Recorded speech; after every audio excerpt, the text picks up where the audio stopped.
Hi friends, it's Tracy from the Financial Freedom Diary, and today we are back to do my first paid debt with me video for the month of July. I'm not sure why I cannot remember what month it is. If you're new to my channel, please subscribe below. I'm actually looking at my budget and I'm like, where's the month? I am having a moment today. Happy post Independence Day for those that celebrate. I hope that you had a wonderful time.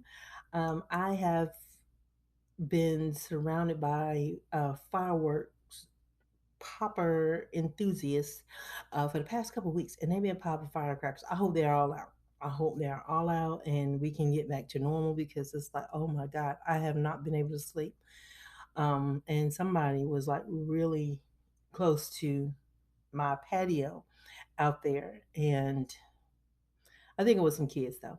So I think the parents went to work, kids found a stash, and decided to have some fun right out here and hiding, but not hiding from moi. So it was kind of weird.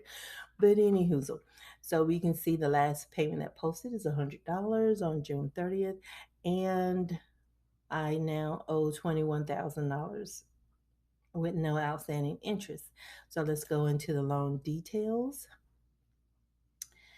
And the one that we'll be making a payment on today, because I won't be splitting, is loan 13. Now, I want to say that I call it S13 for a reason, and that's because back when I started my debt free journey, which was in 2017, June of 2017, they didn't have loan numbers in here. They had the dates, the loan program, and status, your principal balance, but they did not have the loan numbers. So with mine, and you can see like 13 and 20 have the same dates.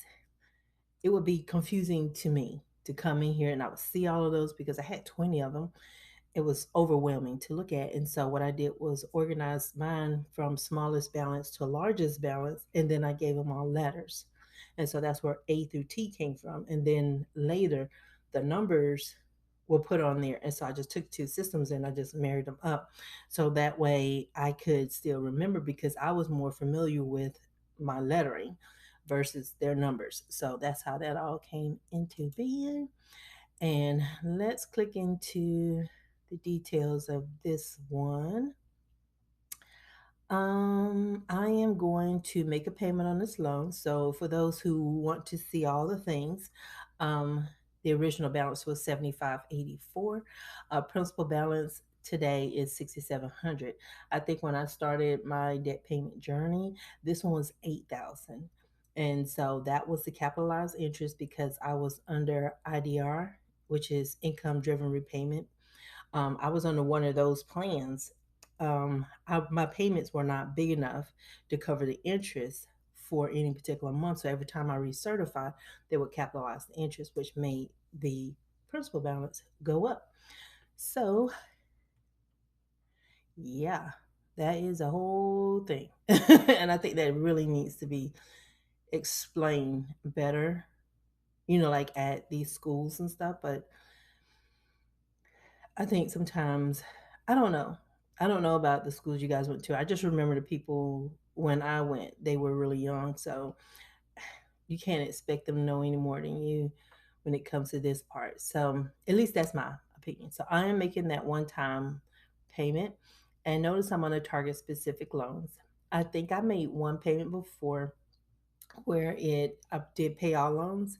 I put the amount in thinking it's going to go to one, and no, they took that amount and they split it across all 20 of my loans. And that was not what I wanted. So come back in and look and found target specific loans so that way I could target the specific loan that I want to pay down. Also, having my lettering scheme, because the numbers didn't exist, helped me really fine tune the one that I was actually trying to get to, because I could make mistakes because the balances for some of them they were really close.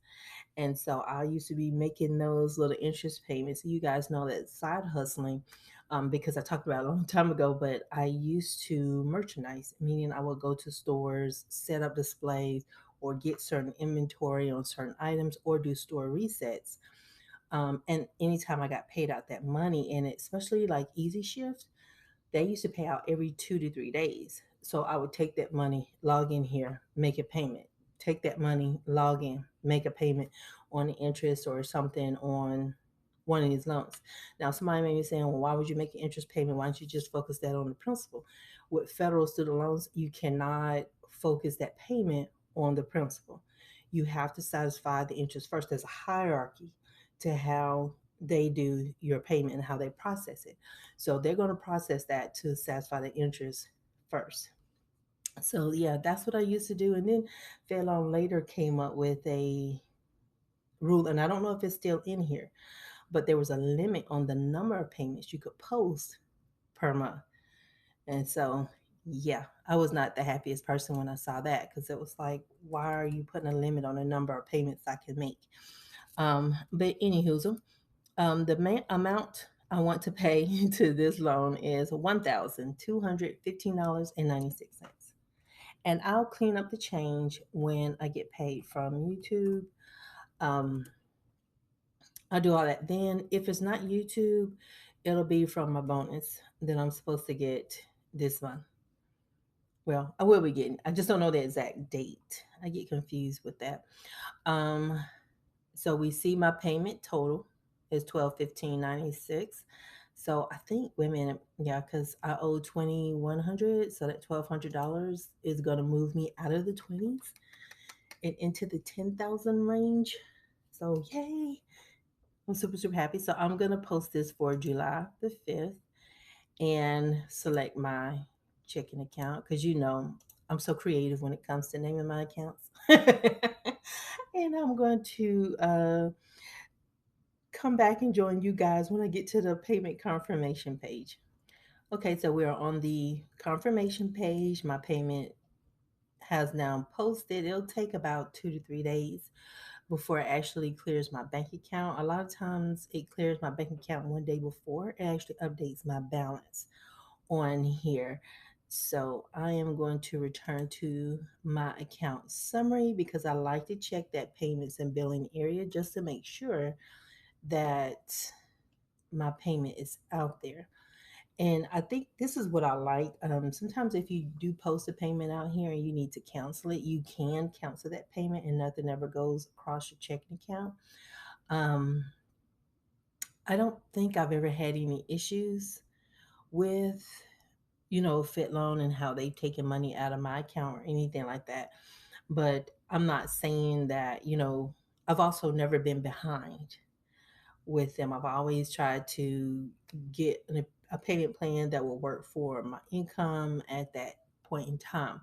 One of the things I would say is it helps for you to understand how things work with student loans, because there was a recertification period, and I think it was right when I started my YouTube channel.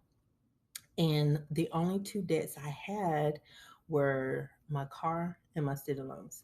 So I was like, well, only have these two. I can now, pay the full payment for my student loans. I don't need to do IDR.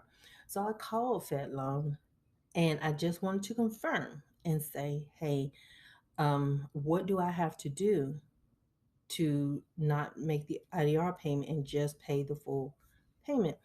It was like 800 and something dollars.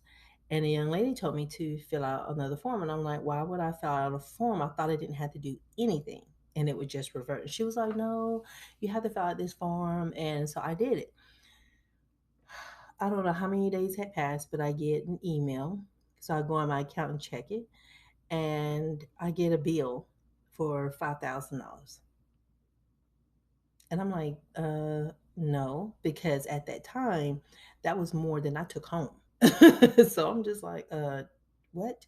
So I called back and I wrote the young person's name down. And so, second call for me, I'm looking at my bullet journal and I've already written down everything she told me to do along with her name. And I think they have like an ID or something like that that they give you. So I've written it all down. And so the same person answers the phone. And she was like, no, oh, no. And then she was like, they told you the wrong thing. And I'm like, it was you. And she was like, no, no, it wasn't me. And I'm like, yeah, it was. Because same name, same ID. And then she tells me to do another form. Well, now all my spidey senses are like tingling because I knew the answer was nothing. I didn't need to do anything. And so I fill out the second form and then I'm waiting. And then something's like, why are you doing this? Go and just fill out the IDR again, and then you'll come up with your own payment structure and just be done with it. And that's what I ended up doing. And I was paying more than what would have been the monthly payment if she had, if I hadn't done anything and if I had trusted myself because I knew the rules. So sometimes, and I say this to tell you guys that just because you call these places, you may not get the help you expect to get. If you're dependent on somebody else to know and understand, these people are just like anybody else. And some of us, we have a job and that's not the career field that we want. We don't really care for it, or some people just don't have really good memories and they're in customer service, and so they misinform people. It's not intentional. It is, it is what it is. So it is up to us as the consumer, as the borrower, to understand how these things work and how to get what we want out of it, and to make it so that we're not heavily penalized like this girl had to go through. I don't wish that on anybody. But anywho, I tell you that, guys, just so you can just go in, look things up, and understand for yourself.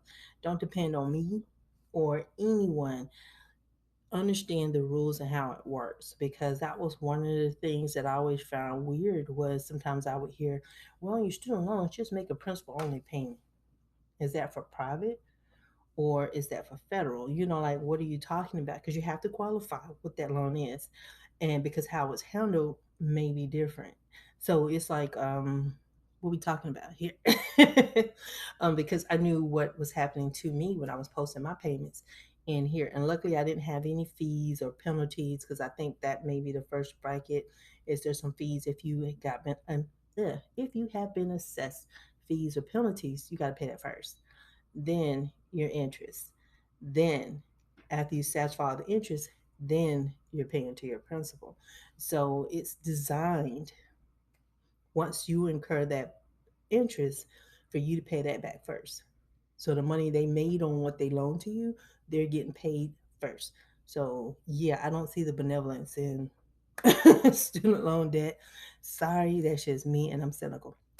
But and I think that cynicism came from what I've gone through trying to pay everything back, and understanding how in business I had a master's degree and it was not highly valued as I thought it should have been, according to when I was in school and I would hear the professors talking, and reality and what they were saying did not match up. Did not match up, but it's okay.